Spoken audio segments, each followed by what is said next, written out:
India में हर दिन करोड़ों लोग यूपीआई ट्रांजैक्शन करते हैं। एक चाय वाले, सब्जी वाले से लेकर मॉल्स तक और एयरपोर्ट तक में यूपीआई से पेमेंट होता है। हर महीने लगभग 20 बिलियन लोग यूपीआई का यूज करते हैं। लेकिन सबसे शॉकिंग बात यह है कि इसके लिए आपको किसी टाइप का कोई चार्ज देने की जरूरत नहीं है। No transaction fee, no yearly subscription, no transfer fee. तो सबसे बड़ा सवाल यही है कि अगर किसी भी टाइप का हम फी दे ही नहीं रहे हैं तो ये जितने भी फोन पे, गूगल पे, ये लोग पैसा कैसे कमा रहे हैं? इनका टर्नओवर अभी भी हजारों करोड़ में है। कैसे? क्या ये कंपनी किसी टाइप का चैरिटी कर रही है? आइए इसके भीतर के सीक्रेट को खंगालते हैं। बहुत सारे लोग सिर्फ यही सोचते हैं कि यूपीआई से पेमेंट हमने कर दिया, बहुत अच्छी बात है। लेकिन यूपीआई आपसे भले ही कोई टाइप का चार्ज ना लेता हो, लेकिन आपके एक एक बिहेवियर पर वो नजर रखता है। जैसे आप कहां पर पेमेंट कर रहे हैं, किस टाइप का आपका पेमेंट बिहेवियर है। क्या आप रेस्टोरेंट के लिए ज्यादा यूपीआई पेमेंट कर रहे हैं? क्या आप कपड़े के लिए ज्यादा पेमेंट कर रहे हैं? आप एक दिन में कितना खर्च कर रहे हैं या आप एक महीने में कितना खर्च कर रहे हैं? किस सिटी में खर्चा ज्यादा है? क्या आप किसी टाइप का क्रेडिट बिल भी भर रहे हैं? तो इससे पता चल रहा है कि कौन सा क्रेडिट कार्ड यूज कर रहे हैं और उस क्रेडिट कार्ड से जो आप पेमेंट कर रहे हैं वो किस टाइप का पेमेंट हो रहा है। यानी कि हर एक एक एक्टिविटी पर यूपीआई आपका नजर रखता है और इसी को बोलते हैं डेटा। और यही फिनटेक कंपनियों का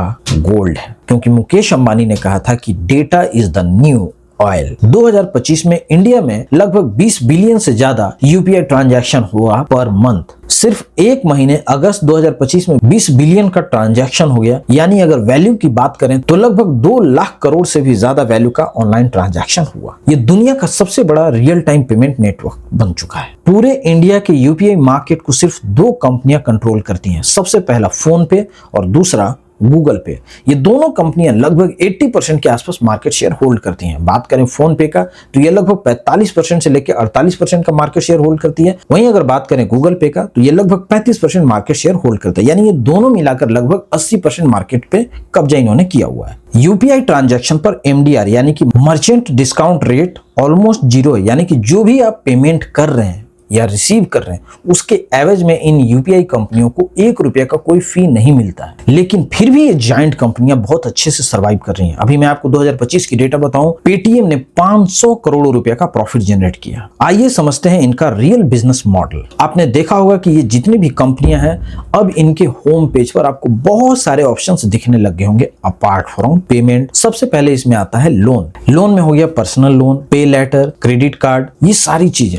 एक क्रेडिट कार्ड को बेचने के एवज में इनको मिलता है कमीशन। अगर किसी ने पर्सनल लोन लिया तो उसके बदले में वो चुकाएगा इनको इंटरेस्ट। इसीलिए आपने नोटिस किया होगा कि इस टाइप का एड आपके स्क्रीन पर बार बार नजर आता है। दूसरा हो गया इंश्योरेंस एंड इन्वेस्टमेंट। अब आप यूपीआई पेमेंट ऐप पर देखेंगे एक जगह एसआईपी का ऑप्शन, गोल्ड में इन्वेस्टमेंट का ऑप्शन, इंश्योरेंस का ऑप्शन, म्यूचुअल फंड का ऑप्शन। और जब जब ये कंपनियां इन सारी चीजों को बेचती हैं इसके एवज में उनको मिलता है एक मिनिमल कमीशन। नेक्स्ट आता है मर्चेंट इकोसिस्टम। आपने देखा होगा कि जब भी आप किसी सब्जी वाले दुकान पे जाते हैं या किसी भी बार्बर के दुकान में जाते हैं तो क्यूआर कोड जैसे स्कैन करके पेमेंट करते हैं तो उसमें एक साउंड निकलता है। तो वो जो बॉक्स आपको दिखता है ये सिर्फ और सिर्फ ये यूपीआई कंपनियां ही प्रोवाइड कराती हैं और इसके एवज में उनसे लिया जाता है फिक्स्ड कॉस्ट पर मंथ। और सबसे इसमें इंटरेस्टिंग है अटेंशन इकोनॉमी। यानी कि आप जितना बार बार इन एप्स को ओपन करेंगे chances of selling these products are high. Product बिकने का चांसेस बढ़ जाएगा। नतीजा क्या है कि इस ऐप पर अपना प्रचार या अपना एडवर्टीजमेंट करने के लिए कंपनियां करोड़ों रुपया का पेमेंट करती हैं। इनका असली प्रॉफिट यही सब है। इकोनॉमिक में एक टर्म है कि अगर कोई चीज फ्री है इसका मतलब है